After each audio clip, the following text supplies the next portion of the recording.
आप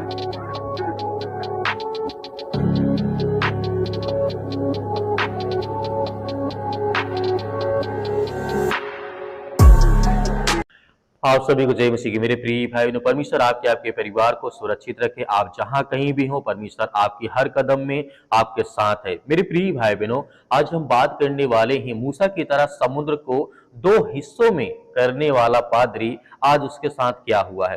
काफी ज्यादा अनोखी घटना हमें देखने की मिली है, क्योंकि आप जानते हैं बाइबल में एक घटना हमें देखने को मिलता है, जब मिस्र की घटना हमें देखने को मिलती है, जहां पर मूसा समुद्र को दो हिस्सों में कर देता है। वैसे ही एक घाना का व्यक्ति होता है, वो जाता है कुछ लोगों के साथ, मूसा की तरह लाठी लेकर के, बाइबल लेकर के जाता है और समुद्र को दो हिस्सों में बांटने की कोशिश करता है। लेकिन उसके साथ एक अनोखी घटना घटती है। अभी मैं आपको वीडियो दिखाऊंगा। हाल ही में सोशल मीडिया पर एक वीडियो तेजी से वायरल हुआ है, जिसमें घाना का इस तरीके एक स्वयंभू भविष्यवक्ता, अपने को कहने वाला मतलब प्रचारक, ये जिसका नाम है एबो नोहा, समुद्र के किनारे खड़ा दिखाई देता। अभी मैं आपको पूरी वीडियो दिखाऊंगा, ये वीडियो आपको देखना ही चाहिए। बताया जाता है कि बाइबल में वर्णित मूसा के चमत्कारी की तरह समुद्र को दो हिस्सों में बांटने का प्रयास कर रहा था। वीडियो में एबो नोबा सफेद वस्त्र पहने हुए दिखाई देता है, जिसके हाथों में एक डंडा भी होता है और उसके आसपास कुछ अनुयायी भी मौजूद होते हैं। लेकिन जैसे ही वह समुद्र को विभाजित करने का प्रयास करता है, समुद्र यहाँ पर हमें देखने को मिलता है, समुद्र नहीं बढ़ता बल्कि लहरें उसकी ओर बढ़ने लगती हैं और वो भागने लगता है। अभी मैं आपको पूरा जो वीडियो रिकॉर्ड हुआ है, आपको वीडियो दिखाना चाहता हूँ। आप पहले इस वीडियो को देखिए, यहाँ पर ये व्यक्ति क्या कर रहा था। वीडियो खड़े हुए लोग हैं जो किश्ती के ऊपर दिखाई दे रहे हैं, वह ऐसे में परमेश्वर की आराधना कर रहे हैं और बाइबल से वचनों को भी पढ़ रहे हैं। लेकिन दोस्तों, ये कहीं ना कहीं एक मूर्खता है जो कि उसके ऊपर हावी होगी, क्योंकि जब वह पानी में घुसा तो दोस्तों उसने अपनी छड़ी को मूसा की तरह जब ऊपर उठाया और लहरों को दो हिस्सों में बट जाने के लिए कहने लगा, यानी कि जो वीडियो में सामने आया, और जैसे ही दोस्तों उसने लाल सागर की तरह उसको दो फाड़ करने की कोशिश की, तो दोस्तों वहीं एक बहुत बड़ी लहर उसके सामने आ गई, जिसे देखकर दोस्तों वह डरने लगा और भागता हुआ नजर आया।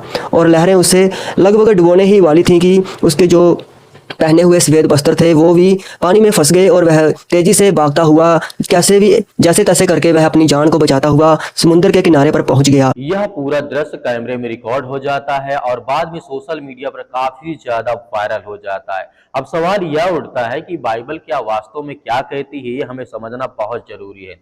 बाइबल में निर्गमन पुस्तक में लिखा, अध्याय 14 में लिखा है कि जब इजरायली मिस्र से निकल रहे थे, तब परमेश्वर ने मूसा के द्वारा लाल समुद्र को विभाजित किया था, ताकि इजरायली सूखी भूमि पार मतलब हो करके वो पार होकर के निकल सके और अपने आप को बचा सके। बाइबल के अनुसार यह मूसा की शक्ति नहीं थी, ये बात हमें समझना होगा। बाइबल के अनुसार यह मूसा के पास शक्ति नहीं थी कि दो हिस्सों में से बांट दें। परमेश्वर ने मूसा के द्वारा करवाया था, बल्कि परमेश्वर को यह चमत्कार था। साथ ही बाइबल झूठे दावों और लोगों को भ्रमित करने के विरुद्ध भी चेतावनी देती है। व्यवस्था विवरण अध्याय 18 वचन नंबर जब यहाँ पे 10 और 12 आप जब पढ़ेंगे, जैसे टोना टोटका भ्रम आध्यात्मिक कार्यों के दूर मतलब रहने के लिए यहाँ पे बाइबल कहती है। हम किसी प्रकार की भी टोना टोटका जादू या किसी प्रकार का, बाइबल हम इससे दूर रहने कहती है, किसी प्रकार की भी चेतावनी यहाँ पे हमें देती है। लेकिन हमें ध्यान रखना है कि वही मत्ती अध्याय 24 के 24 यीशु ने भी चेतावनी दी थी, झूठे मसीह और झूठे भविष्यवक्ता उठ खड़े होंगे और लोगों को गुमराह करने का प्रयास करेंगे। तो ये कहीं ना कहीं ये व्यक्ति वहां पर आता है, जो कि समुद्र किनारे जाता है, ये प्रयास करता है कि मैं ये कर लूंगा। लेकिन मूसा को परमेश्वर ने चुना था, मूसा को परमेश्वर ने कहा था कि जा समुद्र में दो हिस्सों में बांट दे, लाठी मार और वो बढ़ जाएगा, ताकि इजरायली लोग निकल करके वहां पे पहुंच सके। इसीलिए ईसाई विश्वास के आधार किसी व्यक्ति द्वारा दिए गए चमत्कार नहीं है, बल्कि परमेश्वर का वचन सत्य है। किसी भी दावे को आंख बंद करके स्वीकार करने के बजाय उसे बाइबल की शिक्षा के अनुसार हमें परखना अवश्य होता है। अगर किसी प्रकार की उन्होंने उसके मन में आया होगा कि जब मूसा बांट सकता है, लेकिन परमेश्वर ने मूसा से कहा था, आपसे तो परमेश्वर ने नहीं कहा है, लेकिन वैसा ही आप करने का प्रयास करते हैं, तो कहीं ना कहीं ये परमेश्वर की ओर से नहीं होता है। ये कहीं ना कहीं आप अपने आप को काफी ज्यादा मतलब ताकतवर दिखाने के लिए या फिर लोगों को अपने साथ छोड़ने के लिए कहीं ना कहीं दिखाया जाता है। तो दोस्तों, इस वायरल घटना में हमें क्या सीख मिलती है? क्या यह विश्वास का प्रदर्शन था या फिर लोगों को प्रभावित करने का एक असफल कोशिश थी? अपनी राय कमेंट बॉक्स में कमेंट करके जरूर बताइएगा।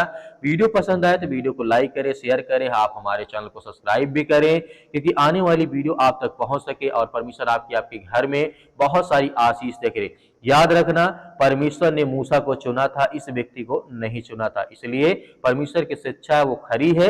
जब परमेश्वर आपको चुनेगा और परमेश्वर आपसे कहेगा तो वो कहीं ना कहीं वो 100% काम पूरा होगा।